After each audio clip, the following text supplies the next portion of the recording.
नमस्ते जी। नमस्कार एक्सेलेंसी। इस वर्चुअल समिट के माध्यम से आपसे बात करने का अवसर मिल रहा है, इसकी मुझे बहुत प्रसन्नता है। सबसे पहले मैं डेनमार्क के कोविड-19 के कारण हुई क्षति के लिए संवेदना व्यक्त करता हूं।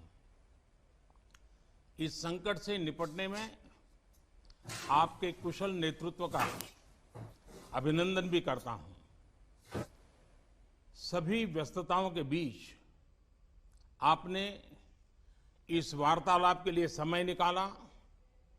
यह हमारे आपसी रिश्तों के प्रति आपके विशेष फोकस और कमिटमेंट को दर्शाता है। हाल ही में आपका विवाह हुआ। मैं इसके लिए आपको मंगलमय शुभकामनाएं देता हूं और आशा करता हूं कि कोविड-19 से उत्पन्न स्थिति सुधारने के बाद शीघ्र ही हमें आपका सपरिवार भारत में स्वागत करने का अवसर मिलेगा। मुझे विश्वास है कि आपकी बेटी ईदा फिर से भारत आने के लिए अवश्य आतुर होगी। कुछ महीने पहले फोन पर हमारी बात बहुत प्रोडक्टिव हुई थी। हमने कई क्षेत्रों में भारत और डेनमार्क के बीच सहयोग बढ़ाने के बारे में चर्चा की थी।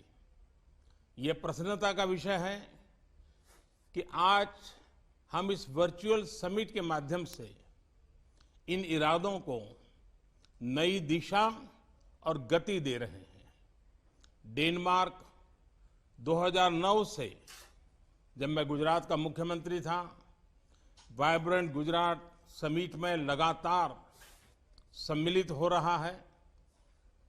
इसलिए डेनमार्क के प्रति मेरा विशेष लगाव भी रहा है। मैं दूसरे इंडिया नॉर्डिक समिट को होस्ट करने के आपके प्रस्ताव के लिए आभारी हूं। स्थिति सुधरने के बाद डेनमार्क आना और आपसे मिलना मेरे लिए सौभाग्य की बात होगी। एक्सेलेंसी, पिछले कई महीनों की घटनाओं ने यह स्पष्ट कर दिया है कि हमारे जैसे लाइक माइंडेड देशों का जो एक रूल्स बेस्ड, ट्रांसपेरेंट, ह्यूमैनिटेरियन और डेमोक्रेटिक वैल्यू सिस्टम शेयर करते हैं, साथ मिलकर काम करना कितना आवश्यक है। वैक्सीन डेवलपमेंट में भी लाइक माइंडेड कंट्रीज के बीच कोलैबोरेशन से इस पैंडेमिक से निपटने में मदद मिलेगी। इस महामारी के दौरान भारत की फार्मा उत्पादन क्षमताएं पूरे विश्व के लिए उपयोगी रही है। हम यही प्रयास वैक्सीन के क्षेत्र में भी कर रहे हैं।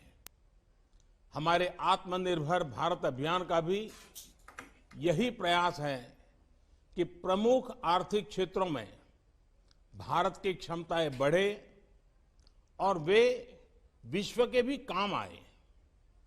इस अभियान के तहत हम ऑलराउंड रिफॉर्म्स पर जोर दे रहे हैं। रेगुलेटरी और टैक्सेशन रिफॉर्म से भारत में काम करने वाली कंपनीज को लाभ मिलेगा। अन्य क्षेत्रों में भी रिफॉर्म्स की प्रक्रिया निरंतर चालू है। हाल ही में कृषि और लेबर सेक्टर्स में महत्वपूर्ण रिफॉर्म्स किए गए हैं।